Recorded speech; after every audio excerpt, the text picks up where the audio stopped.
Writing Can Be Lonely, a blog post written and narrated by Robert Fairhead from the Tall and True writers' website. Writing can be lonely, especially if you're living on your own, in a cold, cramped flat, in another country, far away from family and friends.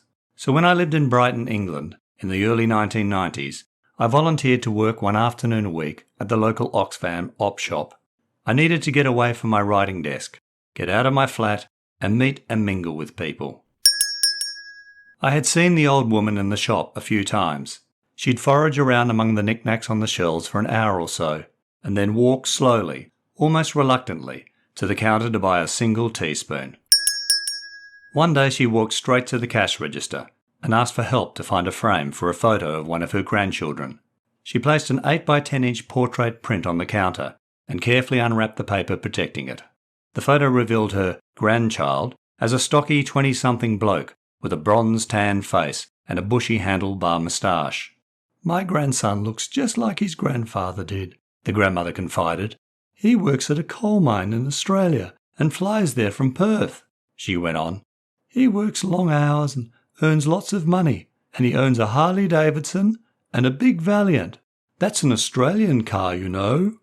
I nodded as the grandmother disclosed the details of her grandson's life, without admitting that, like his Valiant, I was an Australian. We'd never spoken much before, other than our usual cash register patter. "How much is this teaspoon?" she'd ask. 50 pence, I'd reply. "But I've only got 20 pence with me today," she'd say with a sigh. "That's okay," I'd say, and top up her 20 pence with 30 from my pocket.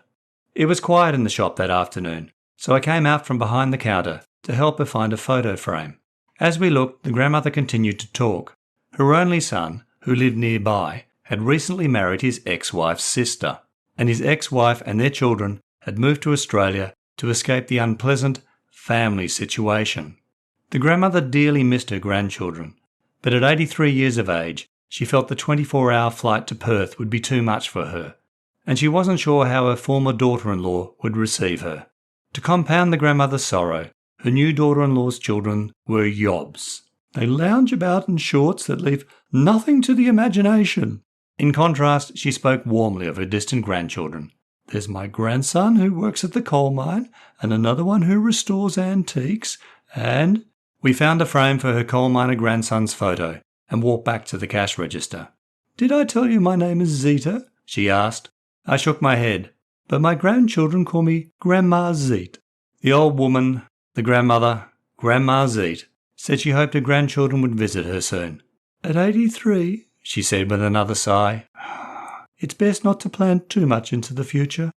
I put her grandson's photo in the frame and rang up the sale on the cash register. It cost £3. Grandma Zeet only had £1 in her purse, so I topped it up with £2 from my pocket. She thanked me and left the shop, and I never saw her again. As I said, writing can be lonely, especially if you're on your own, far away from family and friends. That's why I volunteered to work at the Brighton Oxfam shop, to meet and mingle with people. It turned out others felt as lonely as I did too, and we shared and eased our loneliness on afternoons in the op shop.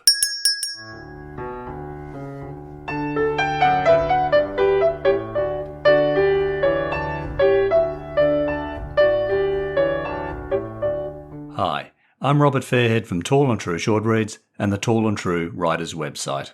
I recorded my conversation with Grandma Zeet on a single sheet of A4 paper after my afternoon shift at the Brighton Oxfam shop in 1992. When I unearthed the notes in 2018, filed away with other ideas and scraps of writing from that period, I thought of crafting our op shop exchange into a short story.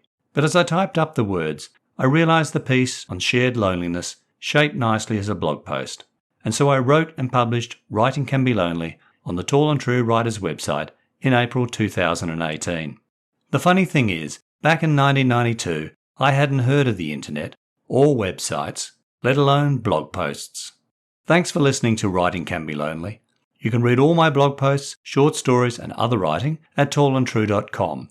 You can also buy my short story collections from the Amazon Kindle and Kobo online bookstores. Links are available in the show notes. Keep an eye on your podcast feed for the next episode of Tall and True Short Reads, And don't forget to check your favourite app or the podcast website, tallandtrueshortreads.com, for earlier episodes from seasons 1 and 2. And please follow or subscribe to the podcast and rate and review it on your app. Doing so helps me share my writing with other listeners.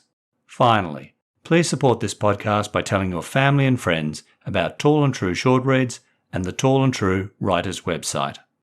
Dedication. I dedicate this episode to my dear friends from Brighton, Terry and Jacquie.